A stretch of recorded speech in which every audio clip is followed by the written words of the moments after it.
हमारे भाभी जी का स्वभाव बहुत ही खुश मिजाज था। वह अक्सर आते जाते चुटकी काटा करती थी। देवर हो या ननद के साथ छेड़छाड़ करना तो जैसे उनकी आदत थी।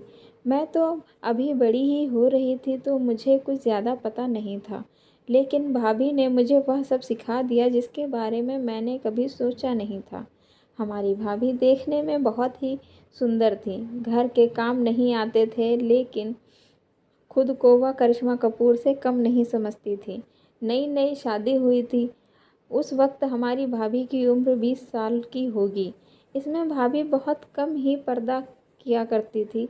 किसी को भी वह पर्दा नहीं करती थी। उनकी बहुत सी आदतों की वजह से कई बार भैया से उनको डांट भी खानी पड़ जाती थी और अपने सास से गालियाँ भी। लेकिन कुछ भी कहो, भाभी हमारी थी बहुत ही दिलचस्प। मैंने अपनी ज़िंदगी में कभी भी पुड़िया नहीं खाई थी, लेकिन भाभी की भाभी ने उनको गुटखा मसाला खाना सिखा दिया था।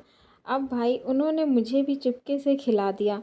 मुझे भी इतना कुछ पता नहीं था, मैंने भी खा लिया। तो मैं भाभी को बोलती हूँ, भाभी यह तो गलत है, इसको नहीं खाना चाहिए। हमारे घर में इसको कोई भी नहीं खाता है। भाभी कहती कोई बात नहीं, किसी को पता ही नहीं चलेगा, इसको खाने से मूड फ्रेश हो जाता है। उस समय सीडी कैसेट का बहुत ही ज़्यादा चलन था। भाभी अपने मायके से पॉर्न की फिल्में की सीडियाँ लेकर आई थी, जो कई बार जब घर में कोई नहीं होता था तब चलाती थी। उन फिल्मों को देखने के लिए वह कई बार हमें भी बुलाती थी। मुझे तो शर्म आती थी, मैं चली आती थी तो भाभी छेड़छाड़ शुरू कर देती थी और मजाक करने लगती थी। अभी नहीं देखती हो, शादी हो जाएगी तो पति के साथ मस्त होकर के देखोगी। मैं भी भाभी को गुस्से में बोल देती थी, तुम्हारे तो यही काम रह गए हैं, कुछ और काम कर लो। अभी शाम को भैया आएंगे तब तुम्हारी डांट पड़ेगी, तब पता चलेगा। भाभी कहती भैया का तो काम है डांटना, अब उनकी डांट के डर से ज़िंदगी को जीना छोड़ दूँ। भाभी को तो फ़ोटो खिंचाने का बहुत शौक़ था। उस वक्त टच फ़ोन नहीं चलते थे, फ़ोटो कैमरे से खींची जाती थी, तो भैया भी किसी का कैमरा मांग कर ले आए। अब भाभी को तो अपनी सुंदरता पर वैसे ही बहुत गुरूर था। भैया और भाभी ने 2 पीस कपड़ों में रोमांटिक पोज में फ़ोटो खिंचवाई। फ़ोटो साफ़ करने के लिए वह एक दुकान पर रील को दे आए, लेकिन फ़ोटो इतनी सेक्सी थी दुकानदार ने उनको वापस ही नहीं की। यह कहकर बता दिया कि फ़ोटो खो गई हैं। इसके बाद भाभी ने कभी इस तरह की फ़ोटो नहीं खिंचवाई। भाभी कभी अपने जेठ को पर्दा नहीं करती थी। गांव में इस बात को काफ़ी बड़ा माना जाता था कि छोटी बहू जेठ को पर्दा क्यों नहीं करती है। इसकी वजह से उनके साथ उनको बहुत सुनाती थी, लेकिन हमारी भाभी एक कान से सुनकर दूसरे कान से निकाल देती थी। मस्त मौला किस्म की थी।